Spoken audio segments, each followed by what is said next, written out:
Hello বন্ধুরা, তোমরা সবাই কেমন আছো? নিশ্চয়ই খুব ভালো আছো। আমি প্রিয়াঙ্কা চলে এসেছি একটা ছোট্ট ব্লগ নিয়ে। আর তোমাদের ভালোবাসায় আমি খুব খুব ভালো আছি, তোমরাও নিশ্চয়ই খুব খুব ভালো আছো।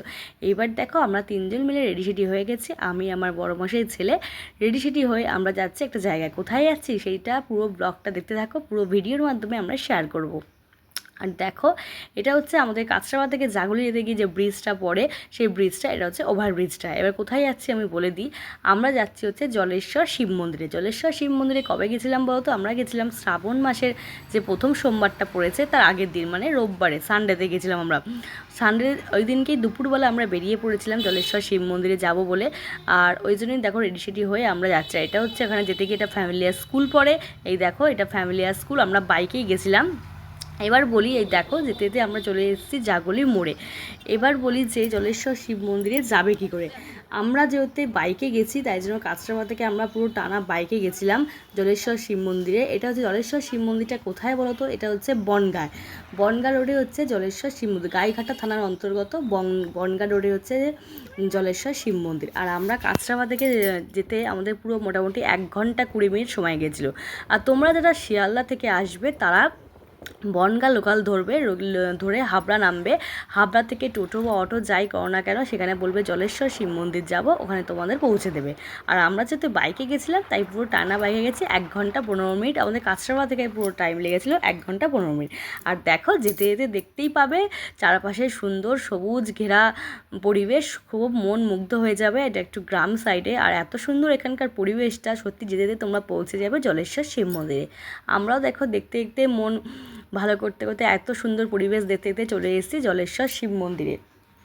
জলেশ্বর শিব মন্দিরে পৌঁছে গেছি।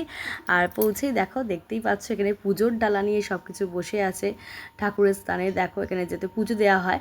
আর এই দেখো, এই যে লেখা রয়েছে জলের নিচে মহাদেব। এই দেখো, এখানে কিন্তু মহাদেব জলের নিচে থাকে। এখানে একবারই মহাদেবকে জলের নিচ থেকে ওঠে। আর এই জায়গাটা যদি তোমরা যেতে চাও, সত্যি খুব সুন্দর, খুবই ভালো লাগবে। আর এখানে দেখতে পাচ্ছ যে নদীটা রয়েছে, যে পুকুরটা রয়েছে, এটা কিন্তু খুব মানে জাগ্রত। এখানেই স্নান করে যারা পুণ্যার্থীরা আসে তারা স্নান করে এখান থেকে জল ঢালে। আর এখানেই দেখো শিব ঠাকুরের, আমাদের বাবা মহাদেবের বাহন দেখো রয়েছে। খুব সুন্দর জায়গাটা। আমি আগেও গেছিলাম এই জায়গাটাতে 2 বছর আগে, তখন আমি ব্লগ করতাম না তাই তোমাদেরকে সাথে শেয়ার করতে পারিনি। যেহেতু এখন ভিডিও করি তাই তোমার সাথে শেয়ার করছি। আর আমরা যেহেতু টানা বাইকে গেছি, তা বাইকে যেতে যেতে ওখানে কালো কালো মেঘও হচ্ছিল। তা ঠাকুরের নাম নিয়ে বলতে বলতে গিয়ে, যেহেতু আমার ছেলে ছিল, যেহেতু বৃষ্টিটা ঝমঝম করে আসলে একটু মুশকিল হয়ে যেত, তাই জন্য দেখো ওখানে বৃষ্টি হয়নি। যেই ঠাকুরের মন্দিরে আমরা এসেছি তখনই বৃষ্টিটা শুরু হয়ে গেছে, তাই জন্য আমরা দেখো দাঁড়িয়েছিলাম।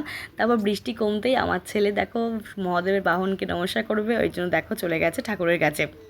আর একটা কথা, বাইকে আসতে পুরো 1 ঘন্টা সময় লেগেছিল আমাদের, 1 ঘন্টা 15 মিনিট।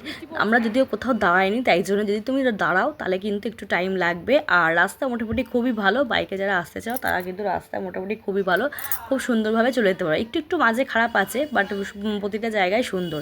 দেখো বলতে বলতে চলতে চলতে আমরা উঠে গেলাম বাবা মহাদেবের দেখো জায়গায়। এই দেখো মন্দিরটা। আর এখানে দেখো যে গাছটা রয়েছে, এই গাছটা কিন্তু খুব জাগ্রত। এই গাছটা খুবই জাগ্রত, এখানে পুজো করা হয়। আর এখানে দেখো দেখা যাচ্ছে যে সবাই মানসিকের জন্য সম্ভবত ঢিল বাঁধে। এই দেখো দেখতে পাচ্ছ তোমরা। আর যেহেতু শ্রাবণ মাসে আমি গেছিলাম, এটা সারা শ্রাবণ মাস জুড়ে এখানে কিন্তু মেলা হয়। সারা শ্রাবণ মাসে এখানে মেলা হয়। তোমরা অন্য সময় গেলে তোমরা হয়তো মেলাটা পাবে না, বাট যদি শ্রাবণ মাসে যাও, এখনও শ্রাবণ মাসটা রয়েছে, তোমরা গেলে এখনও ঘুরে আসতে পারো। এখানে অনেক বড় মেলা দেখতে পাবে তোমরা। আর এই দেখো, যেহেতু আমরা ফার্স্ট সোমবারের আগের দিন গেছিলাম, মানে রোববার দিনকে, তাই জন্য দেখো এখানটা পুরো তাঁবু খাটিয়েছে যাতে সবাই পুণ্যার্থীরা এসে এখানে বিশ্রাম করতে পারে। আর এইগুলো যে দেখতে পাচ্ছ, এগুলো হচ্ছে মেলার দোকান। এগুলো আমরা যেহেতু দুপুর গেছিলাম, আমরা 3:45-এর মধ্যে পৌঁছে গেছি ওখানে, তাই জন্য তখনও মেলা বসেনি। মেলায় দেখো দেখতে পাচ্ছ কতটা দূরে মেলা, অনেকটা দূর মেলা হয়। এই দেখো, আর এখানে আমি আমার ছেলে বাবা মহাদেবের কাছে গেছি। আর বাবা মহাদেবের ত্রিশূলের টিপ পরবো না তা তো হয় না, আমরা 3জন মিলেই টিপ পরে নিয়েছি। আর দেখো, এই দেখো পুরো মন্দিরটা এবার তোমাদেরকে দেখাই। খুবই জাগ্রত মন্দির।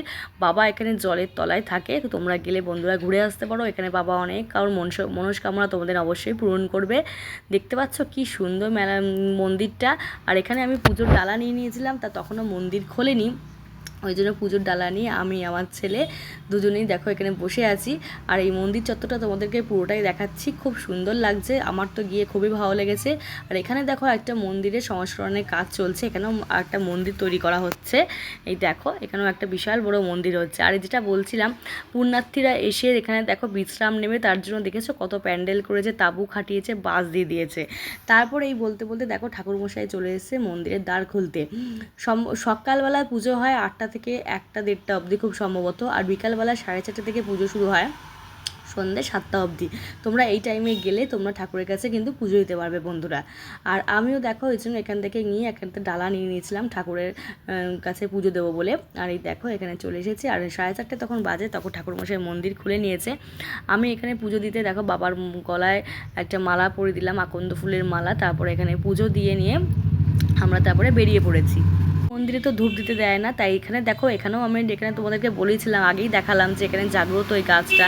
এখানে দেখো আমি এখানে প্রদীপ দেখিয়ে দিয়েছি, এই মোমবাতি দেখিয়ে দিয়েছি, ধূপ দেখিয়ে দিয়েছি, ধূপ টুপ দেখিয়ে নিয়ে এখানে আমি বাবার কাছে নমস্কার করিলাম।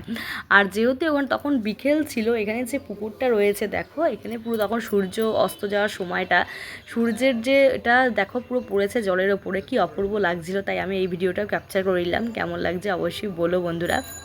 তারপরে দেখো এখান থেকে মেলা শুরু হয়ে গেছে। এইবার দেখো মেলা আস্তে আস্তে বিকালের দিকে আসছে, তখন মেলাগুলো আস্তে আস্তে খুলছে, সন্ধে হলে পুরোটাই খুলে যাবে। তাও যেহেতু আমাদের অনেকটা লং জার্নি, তাই আমরা অত রাত অবধি থাকতে পারিনি, তবে যেটুকুনিতে ছিলাম সেটুকুনিতে মোটামুটি ভালোই মেলা খুলেছিল। এই দেখো এখানে জিলিপি, বাদামের দোকান সব কিছু খুলে গেছে। এই দিকেও দেখো মোটামুটি সব দোকান খোলা স্টার্ট করে দিয়েছিল আমরা যখন গেছিলাম, খেলনার দোকান সব কিছু। এখানে দেখো খেলনার দোকান রয়েছে, এখানে দেখো বাচ্চাদের কত খেলনা। যাই হোক বেশ মেলাটা বেশ সুন্দর, অনেক বড় মেলা, আরও ওদিকটা অনেকটা রয়েছে, আমরা অতটা যাইনি, অনেক প্রচুর বড় মেলাটা। আর তারপরে আমরা যেহেতু রবিবার দিন নিরামিষ খেয়েছিলাম, প্রথম সোমবারে বাবার মাথায় জল ঢালবো, তাই জন্য দেখো আর কিছুই খাইনি ওখান থেকে, খালি এখানে নিরামিষ ফুচকা খেয়েছিলাম। আর তারপর ফুচকা খেয়ে আমরা চলে এসেছিলাম পুকুরের ধারে, ওখানে ভুট্টা খেলাম।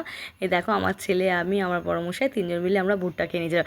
সত্যিই খুব ভালো লেগেছিলো, মন থেকে সত্যিই খুব ভালো লেগেছে। বাবাকে মন থেকে অবশ্যই ডেকো, বাবা নিশ্চয়ই তোমাদেরকে সাড়া দেবে।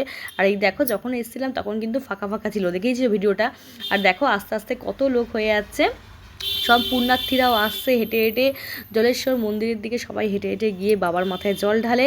আর দেখো আস্তে আস্তে ভিড় হয়ে যাচ্ছে। আর এই দেখো সব ব্যারিকেড করে দিয়েছে, এখানে তারা জল ঢালবে সোমবার দিনকে। আর তোমরা এই শ্রাবণ মাসের এখনও অনেক দিন বাকি আছে, 2টো সোমবার এখনও বাকি আছে, তোমরা যদি পারো বন্ধুরা গিয়ে ঘুরে এসো। অ্যাড্রেসটা তো বলেই দিলাম, আর ভালো লাগবে। আর সবাইকে একটু শেয়ার করে দিও, যারা জলেশ্বর মন্দিরে অনেকে জানে না, তারা একটু জানতে পারবে, তারা ঘুরতেও যেতে পারবে। তাহলে একটু শেয়ার করে দিও বন্ধুরা, শেয়ার করলে সবাই এটা দেখতে পারবে। আমার তো খুব ভালো লেগেছে, তোমাদের কেমন লেগেছে ভিডিওটা বন্ধুরা বলো। ভালো লাগলে একটা লাইক, কমেন্ট আর শেয়ার করে সবাইকে জানিয়ে দিও। চলো বন্ধুরা টাটা, আবার নেক্সট ব্লগ নিয়ে তোমাদের সাথে দেখা হবে। চলো টাটা।